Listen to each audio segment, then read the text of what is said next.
Alexander the great. आप सभी का स्वागत है मेरे चैनल में।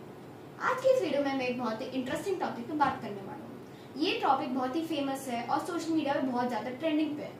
G20, जिसकी फुल फॉर्म है ग्रुप ऑफ 20। G20 एक ऑर्गेनाइजेशन है जिसमें 20 कंट्रीज में या फिर 20 यूनियंस एक पार्ट लेते हैं। वो 20 कंट्रीज अपनी इकोनॉमिक, फाइनेंशियल और जियोग्राफिकल प्रॉब्लम्स के सामने फेस करते हैं और वो अपने कैसे उन पे ओवरकम करे और उनसे कैसे बचे उसके बारे में डिस्कशन रखते हैं। ये डिस्कशन हर एक साल अलग अलग कंट्रीज में होता है जो कि G20 के पार्ट है। फॉर एग्जांपल, अगर G20 में हमारा 2016 का पार्ट हुआ था तो उसमें ब्राजील में हुआ था। एंड जैसे अगर हमने अभी सुना 2023 में इंडिया के अंदर ये डिस्कशन होने वाला है, जो कि बहुत ही प्राउड फीलिंग मोमेंट है। ये डिस्कशन इंडिया के दिल्ली स्टेट में होगा एंड दिल्ली में आपने सुना होगा प्रगति मैदान पे ये होने वाले 9 to 10 सितंबर को।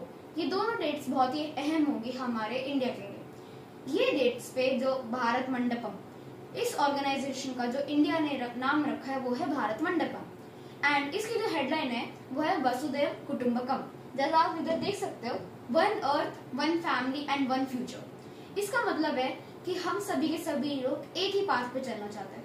और अब मैं आपको एक लिस्ट दिखाना चाहूंगा जिसमें टोटल 20 कंट्रीज के नाम है। वो कंट्रीज है Japan, India, Australia, China, Brazil, Saudi Arabia, south Africa, United kingdom, Indonesia, south Mexico, south Korea, Russia, Turkey, Canada, Germany, France and Italy and Argentina. ये 20 की 20 कंट्रीज में तो कि 19 कंट्रीज हुई टोटल, और उसमें हमारे एक और कंट्री ऐड होगी जो कि है European union. European union total Europe के सेवरल कंट्रीज का पार्ट होता है जिसमें सिर्फ और सिर्फ सेलेक्टेड कंट्रीज होती है। तो जैसा कि हमने अभी देखा, ये ऑर्गेनाइजेशन हमारे इंडिया के और पूरे अर्थ के बेटरमेंट के लिए, और ये ऑर्गेनाइजेशन साल 1999 में चालू हुई थी, क्योंकि जब एशिया में फाइनेंशियल क्राइसिस बहुत हो गए थे, प्राइसेस बहुत हाई हो गए थे, लोग बाग अपनी पॉवर्टी लाइन के नीचे रहने लग गए थे। इनफैक्ट स्लम्स जो थे इंडिया में बहुत हाई हो गए थे 1999 में, क्योंकि जैसे 1993 में एक स्कैम भी हुआ था तो उसके कारण जो इन्फ्लेशन जो था वो भी बहुत ज्यादा हो गया था। और अभी जैसे 1999 में एशिया की जो मेन गवर्नमेंट है और जो कि एशिया के सारे कंट्रीज के जो गवर्नमेंट है, उन्होंने भी सोचा कि हमको एक ऐसी ऑर्गेनाइजेशन में पार्ट लेना चाहिए।